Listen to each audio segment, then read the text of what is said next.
அனைவருக்கும் வணக்கம். இன்னைக்கான வீடியோ பதிவில் நம்ம பார்க்க போகிற ரொம்ப முக்கியமான ஒரு பயனுள்ள தகவல் என்ன அப்படின்னு பார்த்தீங்கன்னா, பாபா வங்கா 2025 வருடத்தில் ஏற்படக்கூடிய பேரழிவுகளை பற்றிய ஒரு கணித்திருக்காங்க அப்படின்னு சொல்லலாம்.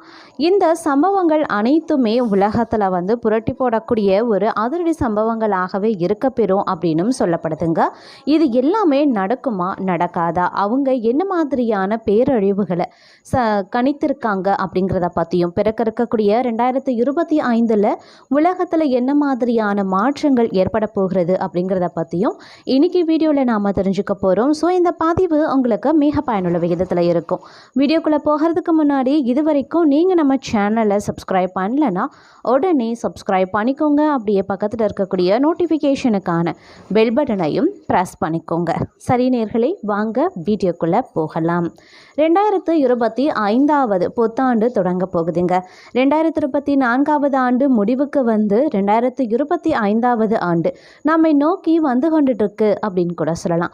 இந்த ஆண்டை பொறுத்த வரைக்கும் பாபாவின் கணிப்புகள் அனைவரின் கவனத்தையும் ஏற்று வந்துட்டுருக்கு. இவங்களுடைய பல ஆபத்தான கணிப்புகள் அனைத்துமே நிறைவேறி இருப்பதாக பலரும் சொல்றாங்க. பாபா வங்கா பல சர்ச்சையான மற்றும் பல சீர்கேடுகள் குறித்து தீர்க்க தரிசனங்களை கரித்து சொல்லி இருக்காங்க. அந்த வகையில் பிறக்க இருக்கக்கூடிய 2025 ஆண்டுக்கான பாபா வங்காவின் தீர்க்க தரிசனங்கள் பெரும் அச்சத்தை ஏற்படுத்தியிருக்கு அப்படின்னு தான் சொல்லணும். இந்த 2025 ஆண்டு பல ஆபத்துக்கள் நடக்க போவதாக அவருடைய கணிப்புகளும் சொல்லுதுங்க. அது என்னென்ன அப்படிங்கிறத குறித்து இப்போ நாம் தெரிஞ்சுக்கலாம். அதாவது பாபா வங்கா கண்களால் பார்க்க முடியாதவங்க. அவங்க 1911 வருடத்தில் பல்கேரியாவில் பாண்டோவா ட்ரிமேடியாவில் பிறந்திருக்காங்க. 12 வயதில் ஒரு பெரிய புயலில் மர்மமான முறையில் தன்னுடைய கண் பார்வையை இழந்தவங்க தான் பாபா வங்கா. திருமணமாகி நீண்ட நாட்கள் காணாமல் போயிருந்தாங்க. அவங்களுடைய குடும்ப உறுப்பினர்கள் பல தேடல்களுக்கு பிறகு அவரை கண்டுபிடித்ததன் போது அவர் முதல்ல தனது எதிர்காலம் குறித்த கணிப்பை சொல்லியிருக்காங்க. இவங்க 1996 இறந்திருக்காங்க அப்படின்னு சொல்லப்படுது. அவங்க சொன்னது வெவ்வேறு சமயங்களில் உண்மையாக இருக்கு அப்படின்னு கூட சொல்லலாம். அது என்ன அப்படின்னு பார்த்தீங்கன்னா, டயானாவின் மரணமாக இருந்தாலும் சரி, கொரோனா வைரஸ் தொற்று நோயாக இருந்தாலும் சரி, இவை அனைத்தையுமே அவங்க முன்கூட்டியே கணித்து கூறியதாகவே சொல்லப்படுது. தற்போது உலகம் முழுவதும் டிஜிட்டல் மையத்தில் வாழ்ந்து வந்துட்டுருக்காங்க. தகவல் தொடர்பு அமைப்புகள் மிகவும் அத்தியாவசியமாக மாறிக்கொண்டே வந்துட்டுருக்கு அப்படின்னு தான் சொல்லணும். இதன் காரணமாக இணையத்தின் மூலமாக பல தாக்குதல்கள் உலகளாவிய முறையில் ஏற்படலாம் அப்படின்னு பாபா வங்கா கணித்திருக்காங்க. இணையத்தின் மிகப்பெரிய போர் ஏற்பட்ட உலகம் முழுவதும் பலவிதமான சூழ்நிலை ஏற்படும் அப்படின்னு கணிக்கப்பட்டிருக்கான். அது மட்டும் இல்லாமல் பூமியைச் சேர்ந்த உயிரினங்கள் இல்லாமல் இருக்கக்கூடிய உயிரினங்கள் இந்த 2025 ஆண்டு பூமிக்கு வரலாம் அப்படின்னு பாபா வங்கா கணித்திருக்காங்க. அதாவது ஏலியன்கள் பூமிக்கு வந்து தாங்கள் இருக்கிறத நமது உலகத்துக்கு உணர்த்தக்கூடிய சூழ்நிலைகள் இந்த 2025 வருடத்தில் ஏற்படும் அப்படின்னு கணிச்சிருக்காங்க. மேலும் பார்த்தீங்கன்னா 2025 ஆண்டு பாபா வங்காவின் கணிப்பில் இது ஒன்று தான் நேர்மறையாக அமைஞ்சிருக்கு அப்படின்னு சொல்லலாம். மருத்துவத்துறையில் இந்த 2025 ஆண்டில் மிகப்பெரிய முன்னேற்றங்கள் ஏற்படக்கூடும். அது மட்டும் இல்லாமல் முழுமையாக வளர்ச்சி பெற்ற மனித உறுப்புகள் உருவாகக்கூடிய முன்னேற்றம் ஏற்படக்கூடும் அப்படின்னும் பாபா வங்கா கணித்திருக்காங்க. உறுப்பு மாற்றம் செய்வது மிகவும் எளிமையாகிவிடும் அப்படின்னும் கணிக்கப்பட்டிருக்குங்க. மேலும் பார்த்தோம் அப்படின்னா இந்த 2025 ஆண்டு காலநிலை மாற்றங்கள் மிகவும் பாதிக்கப்படும் அப்படின்னு பாபா வங்கா கணித்திருக்காங்க. காலநிலைகளில் மிகப்பெரிய மாற்றங்கள் ஏற்படுமா, அதே போல் நம்மளுடைய பூமியின் சுற்றுப்பாதையானது மாற்றத்தை அடையும் அப்படின்னு சொல்லியிருக்காங்க. இதனால் மிகப்பெரிய பேரழிவுகள் நம்மளுடைய விளக்கத்திற்கு ஏற்படலாம், உலகத்திற்கு வரலாம் அப்படின்னும் பாபா வங்கா கணித்திருக்காங்க. ஐரோப்பாவில் மிகப்பெரிய அளவில் மோதல்கள் ஏற்படக்கூடும் அப்படின்னு பாபா வங்கா கணித்து சொல்லியிருக்காங்க. அதாவது உக்ரைன் மற்றும் ரஷ்யா இடையேயான மோதல்கள் இன்னும் அதிகரிக்கும் இடம் கணிக்கப்பட்டிருக்கான். இது பேரொளியின் விளைவுகள் மிகவும் அதிகமாக இருக்கும் அப்படின்னும் சொல்லப்பட்டிருக்குங்க. அதே போல் இந்த 2025 ஆண்டு அணு ஆயுத மோதல்களும் நடக்கக்கூடும் அப்படின்னு பாபா வாங்கா கணிப்புகள் சொல்லுது.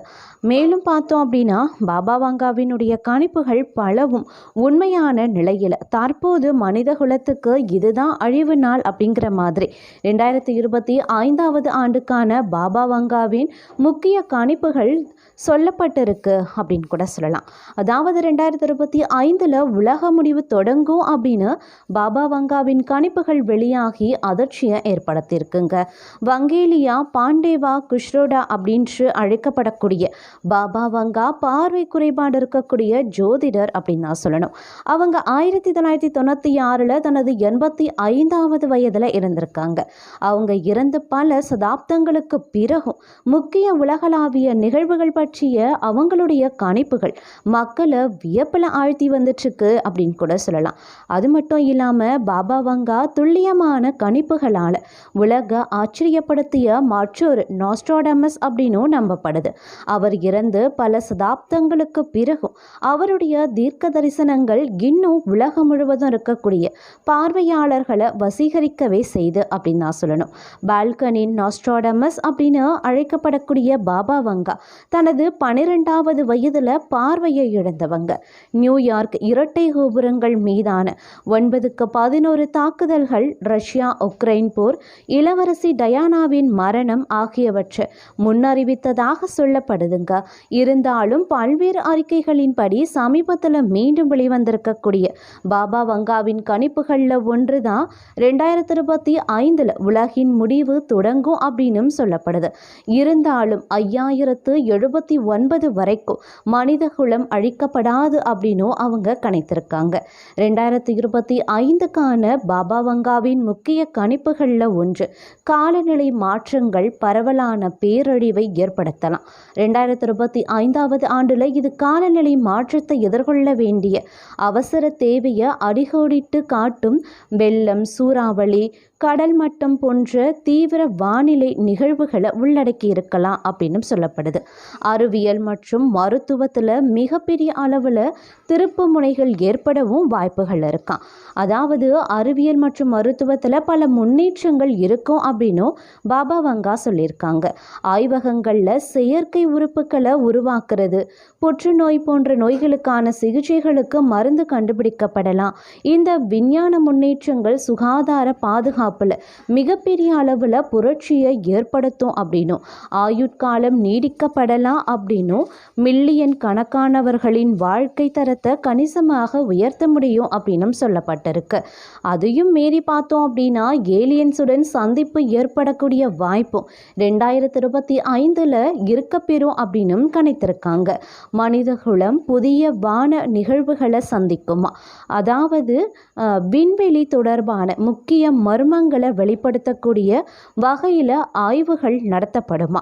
இந்த சந்திப்பின் நோக்கம் இன்னும் உறுதியாக தெரியல அப்படின்னாலும் சந்திப்பு அமைதியான ஒன்றாக இருக்குமா, அப்படி இல்லைன்னா அதைவிட அச்சுறுத்தலாக இருக்குமா, இவை இன்னும் அறியப்படலை அப்படின்னு தாங்க சொல்லணும். மேலும் பார்த்தோன்னா ஐரோப்பாவின் மொத்த சரிவை கணித்திருக்கிறதும் அங்கு கண்டத்திற்குள் கடுமையான உள்மோதல், பரவலான அழிவு மற்றும் கூர்மையான மக்கள் தொகை வீழ்ச்சிக்கு வழிவகுக்குமா. விவரங்கள் நிச்சயமற்றதாக இருந்தாலும் கூட உள்நாட்டு சண்டைக்கான சாத்தியக்கூறுகள் பிராந்தியத்தில் அதன் நீண்ட கால தாக்கத்தை பற்றிய கவலையை எழுப்புது அப்படின்னு நான் சொல்லணும். அது மட்டும் இல்லாமல் மனிதர்கள் எவ்வாறு தொடர்பு கொள்கிறார்கள் அப்படிங்கிறதுலையும் புரட்சியை ஏற்படுத்தக்கூடிய வகையில் இந்த ஆண்டு அமைய பெறுமா. இந்த முன்னேற்றம் உடல் தூதரத்தின் தடைகளை தாண்டி எண்ணங்கள் மற்றும் யோசனைகளின் தடையற்ற பரிமாற்றத்தை அனுமதிக்கக்கூடிய வகையில் இருக்குமா. அதாவது பாபா வங்கா மனிதர்களும் செயற்கை நுண்ணறிவும் நெருக்கமாக இணைந்திருக்கும் எதிர்காலத்தை முன்னறிவித்ததாக சொல்கிறாங்க. 2025வது ஆண்டில் ஏஐ ஆனது அன்றாட வாழ்வின் ஒருங்கிணைந்த பகுதியாக மாறவும் வாய்ப்பு இருக்கா.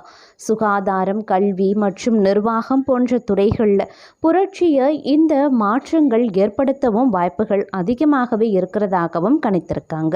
நியூயார்க் போஸ்ட் அறிக்கையின்படி மனிதர்கள் வீனஸை ஆற்றல் மூலமாக 2028 ஆராயவும் தொடங்குவாங்களாம். கம்யூனிசம் 2076 உலகம் முழுவதும் பரவும் அப்படின்னு எதிர்பார்க்கப்படுகிறது அப்படின்னு நான் சொல்லணும்.